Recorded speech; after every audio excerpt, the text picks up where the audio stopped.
नमस्कार। आज के ब्लॉग में मैं संस्कृत की पाठ्यपुस्तक कक्षा 12 की भास्वती द्वितीय भाग उसके चौथे पाठ को लेकर के आप सबके बीच उपस्थित हूँ। द्वारिकस्य निष्ठा, द्वारपाल की निष्ठा। प्रस्तुत पाठ शिवराज विजय नामक संस्कृत भाषा के प्रथम उपन्यास से लिया गया है, जिसके लेखक पंडित अंबिका दत्त व्यास हैं। व्यास जी का जन्म उस समय हुआ जब भारत पराधीनता की बेड़ियों में जकड़ा हुआ था। 1857 का स्वतंत्रता संग्राम असफल हो चुका था। जनता निराश हो चुकी थी। अंग्रेजों के अत्याचार बढ़ते जा रहे थे। ऐसे समय में स्वतंत्रता प्राप्ति की अलग जगाने के लिए जहां राजनीतिक मंच पर नेता सक्रिय थे, वहीं तत्कालीन लेखक भी इस कार्य में पीछे नहीं रहे। बंगाली भाषा में लिखे गए उपन्यासों की लोकप्रियता से प्रेरणा प्राप्त कर अंबिका दत्त व्यास ने संस्कृत भाषा में शिवराज विजय नामक उपन्यास की रचना की। इसमें लेखक ने शिवाजी एवं औरंगजेब के संघर्ष को आधार बनाया है। प्रस्तुत संपादित पाठ में दुर्ग के द्वारपाल की ईमानदारी तथा स्वामी भक्त की महत्ता प्रतिपादित करते हुए बड़े ही नाटकीय ढंग से उसकी परीक्षा प्रदर्शित की गई है। इस पाठ के संवाद बड़े ही रोचक हैं तथा पाठक की उत्सुकता को सतत अक्षुण्ण बनाए रखते हैं।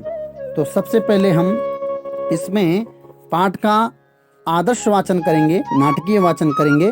जिस प्रकार से ये उपन्यास है, संस्कृत का पहला उपन्यास शिवराज विजय को माना जाता है, जो कि पंडित अंबिका दत्त व्यास ने लिखा है। तो इसमें औरंगजेब एवं महाराज शिवाजी के बीच जो संघर्ष हुआ उसको इसमें दर्शाया गया है। तो एक द्वारपाल है जो महाराज शिवाजी का ईमानदारी पूर्वक कार्य करता है, स्वामी भक्त है और अपनी सत्यनिष्ठा के साथ कर्तव्य का निर्वहन करता है।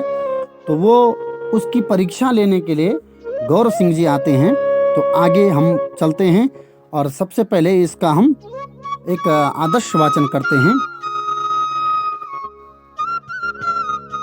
तो संवृत्ते किंचिदंधकारे भुसुंडीं स्कंधे निधाय निपुणं निरीक्षमाणः आगत प्रत्यागतं च विददानः प्रताप दुर्ग दौवारिकः कस्यापि पादक्षेप ध्वनि विवाश्रोषीत् ततः स्थिरीभूय पुरतः पश्यन् सत्यपि दीपप्रकाशे कमप्यनवलोकयन् गंभीरस्वरेण एवं अवादीत् कः कोत्र भो इति।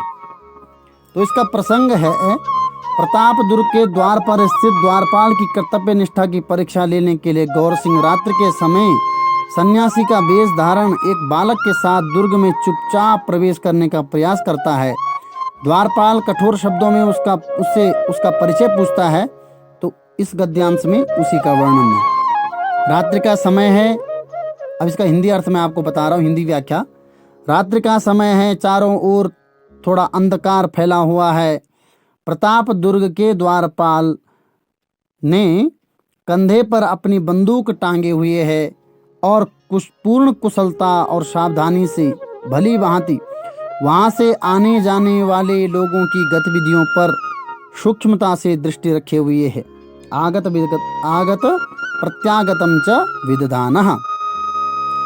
तभी उसे वहां पर किसी के आने के पैरों की आहट सुनाई देती है।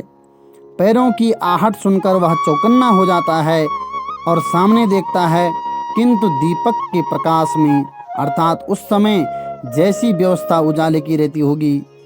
यहाँ पर अंबिका दत्त व्यास जी ने दीपक प्रकाश लिखा है, अर्थात कोई ना कोई लाइटिंग की व्यवस्था उस समय थी, उजाले की व्यवस्था थी।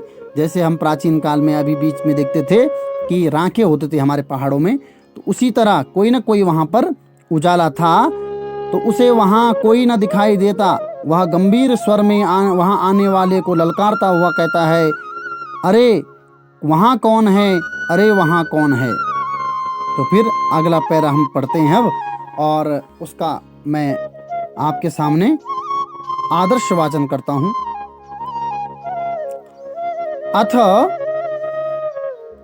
क्षणानंतरम पुनः स एव पादध्वनि रस्रावीति भूयः साक्षेप मवोचत् क एष मामनुत्तरयन् मुमुर्षुः समायाति बधिरः।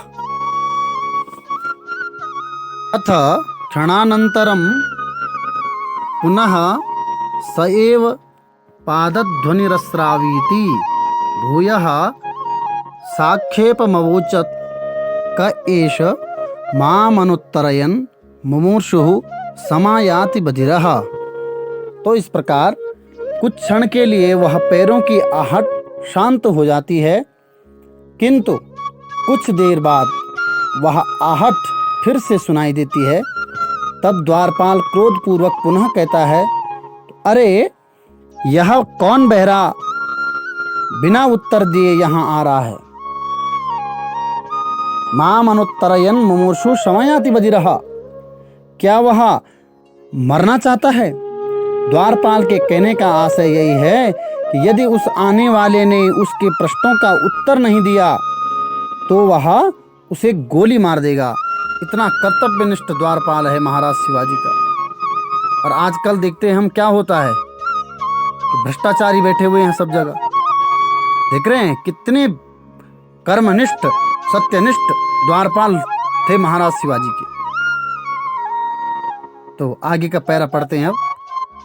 ततो दौवारिक शांतो भव किमिति व्यर्थम मुमूर्षुरिति बधिरच इति च वदसि इति वक्तार मपस्यतैवाकर्णी मंद्रस्वर मेदुरा वाणी अथ तत्किन्नाज्ञायि अद्यापि भवता प्रभुवर्याणामादेशो यत् दौवारिकेण प्रहरिणा वा त्रिः पृष्ठोपि प्रत्युत्तरमदत् हन्तव्यः इति।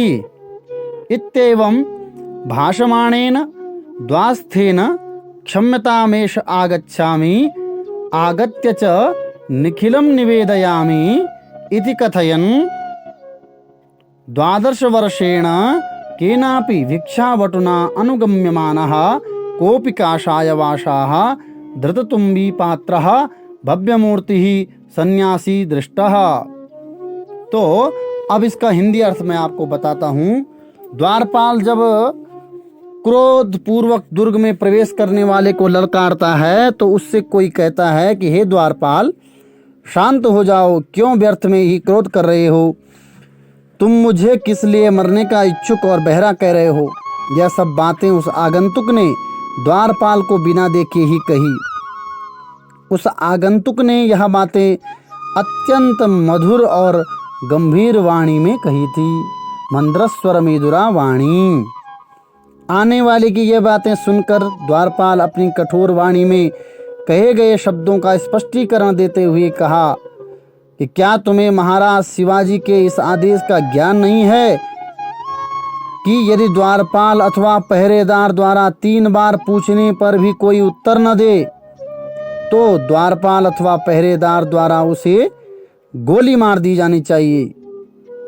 द्वारपाल की यह बात सुनकर आगंतुक सामने उपस्थित होकर तुम्हें सब कुछ बताऊंगा। अपने इस कथन के साथ ही एक सन्यासी प्रकट हुआ। काषायवासाः धृततुम्बी पात्रः भव्यमूर्ति सन्यासी दृष्टः। तो वो सन्यासी सामने आ जाता है द्वारपाल के। तो सन्यासी की वेशभूषा कैसी है ये बता रहे हैं। उसने गेरुए वस्त्र धारण कर रखे थे, हाथ में तुम्बी से निर्मित एक बर्तन ले रखा था और देखने में इसका रूप बड़ा भव्य तथा आकर्षक था। उसके पीछे एक 12 वर्ष का भिक्षु बालक भी चला आ रहा था। ततस्तयोरेवं बभूत आलापः। तब उन दोनों के बीच में इस प्रकार का आलाप होता है, वार्तालाप होता है।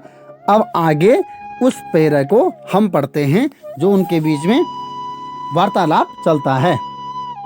तो सन्यासी कथमस्मान् सन्यासिनोपि कठोर भाषणे तिरस्करोसि। दौवारिकः भगवन् सन्यासी तुरीयाश्रम सेवीति प्रणम्यते परंतु प्रभूणामाज्ञामुल्लंघ्य निज परिचयम् अरदेवात् यातीत्याकृष्यते। सन्यासी सत्यं क्षान्तोऽयमपराधः। परम सन्यासिनो ब्रह्मचारिणः पंडिताः स्त्रियो बालाश्च न किमपि प्रष्टव्याः। आत्मानम् अपरिचायन्तोऽपि प्रवेष्टव्याः।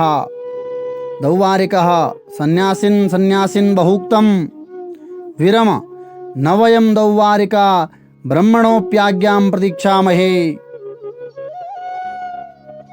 केवलं महाराज शिववीरस्य आज्ञां वयं शिरसा वहामः। प्राण्ये महाराजस्य संध्योपासन समये भवादृशानां प्रवेश समयो भवति न तु रात्रौ। अब क्या होता है, अब इसका अर्थ मैं द्वारपाल की बातों का जब दुर्ग में प्रवेश करने वाले व्यक्ति ने कोई उत्तर न दिया तो द्वारपाल ने उसे कठोर शब्दों में कहा कि यह कौन बहरा मरने की इच्छा रखता है। अपने लिए इस प्रकार के शब्दों को सुनकर सन्यासी द्वारपाल के सामने प्रकट होकर उसके इन कठोर शब्दों के प्रति अपना विरोध प्रकट करता हुआ कहता है कि तुम इस प्रकार के कठोर शब्द कहकर हम सन्यासियों का अपमान क्यों करते हो? क्या तुम्हें इतना भी व्यावहारिक ज्ञान नहीं है कि सन्यासियों के साथ किस प्रकार का व्यवहार करना चाहिए? सन्यासी की यह बात सुनकर द्वारपाल कहता है कि आप तो चतुर्थ आश्रम अर्थात सन्यास में प्रवेश कर चुके हैं। तुरीय आश्रम सेवीति प्रणम्यते। आपको मैं प्रणाम करता हूँ।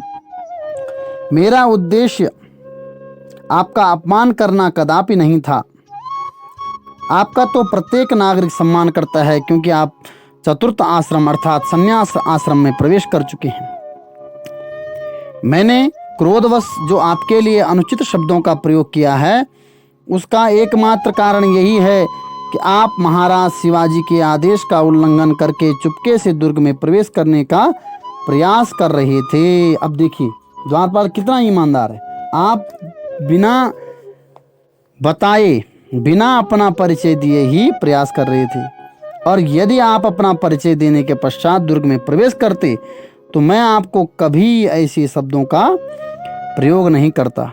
एक तो आप बिना आज्ञा के प्रवेश करने का प्रयास करके महाराज शिवाजी की आज्ञा का उल्लंघन कर रहे थे और ऊपर से मेरे बार बार पूछने पर भी मेरे प्रश्नों का कोई उत्तर नहीं दे रहे थे। बस यही मेरे क्रोध का कारण था और इसलिए मैंने आपको कठोर शब्दों का प्रयोग किया। यह सुनकर सन्यासी कहता है कि तुम्हारी बात अपनी जगह बिल्कुल ठीक है, अतः मैंने तुम्हारे इस अपराध को क्षमा कर दिया है, किंतु आगे से कभी ऐसा अपराध नहीं करना। अब कभी सन्यासियों, ब्रह्मचारियों, पंडितों और बालकों से कभी इस प्रकार के प्रश्न मत पूछना। यदि वे अपना परिचय न भी दें तब भी उन्हें प्रवेश करने से मत रोकना। तो सन्यासी की इस प्रकार की बातें सुनकर के द्वारपाल फिर से क्रोधित हो जाता है, क्रुद्ध हो जाता है और कह उठता है कि सन्यासी सन्यासी बस अब चुप करो, बहुक्तम विरमा। यह सन्यासी का आलाप बहुत हो चुका है। हम द्वारपाल अपने स्वामी महाराज शिवाजी की आज्ञा के अतिरिक्त किसी दूसरे की आज्ञा नहीं मानते, फिर चाहे आज्ञा देने वाले भगवान ब्रह्मा जी ही क्यों न हो। द्वारपाल सन्यासी से कहता है कि आप जैसे लोगों का महाराज शिवाजी से मिलने का समय प्रातः काल संध्या पूजन का समय है, रात्रि में उनसे कोई भी नहीं मिल सकता है। इस प्रकार द्वारपाल उनको डांटते हुए कहता है कि सन्यासी तुम जो है बहुत कह चुके हो, बस अब चुप रहिए। तो आज हमने इसको आधा ही आपको समझाया है, शेष भाग को अगले अंक में मैं लेकर के उपस्थित होता हूँ। तब तक के लिए धन्यवाद। जिन लोगों ने अभी तक मेरे चैनल को सब्सक्राइब नहीं किया है वह कृपया सब्सक्राइब कर दें, लाइक शेयर एंड कमेंट अवश्य करें ताकि अधिक से अधिक लोगों को इसका फायदा पहुँच सके। धन्यवाद।